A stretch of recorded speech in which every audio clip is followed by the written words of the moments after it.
here's, I did a Torchy #1 from the early 90s Torchy, not the Golden Age or Silver Age Torchy. This is the famous like Olivia cover. I've censored it for younger audiences. This is something I wouldn't want my kid to see necessarily, so I want to subject you guys to it too. But what did I do? I got the book cheap. I mean, I got it for like $15, and I figured like this might be something for me to upgrade and sell, so I tried it out. So what did I do? Here's a picture of the overall book before and after, the cover, and I'll show you some of the quadrants of the book, you know, how much better it looks. And this is what I did. So I took one of my Tic Tac spine, spine tick correctors and a hot iron. I steamed it, took a Tic Tac to it, and then I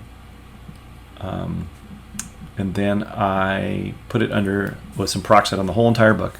The peroxide in this case was my own special blend of peroxide, but you can use your own, like 35, 15%, whatever. Mine it's about 20%, but I also put some surfactants and other things in it to help.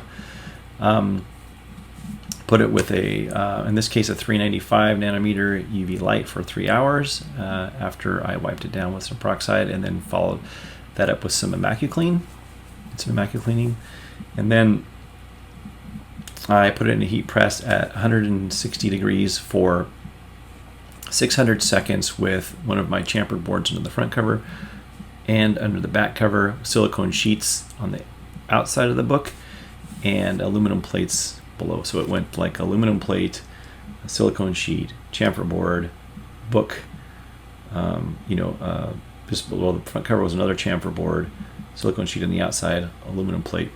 Pressed 60 pounds, 600 seconds, let it cool to ambient, and then I cold pressed it for about 2 days under a lucite cold press panel. All the stuff's of course at my website, but this is it. This is just a short video to show you yet another example of what you can do with a book that's a lot of white on the cover. So hope this is fun for you. Take care. Bye-bye.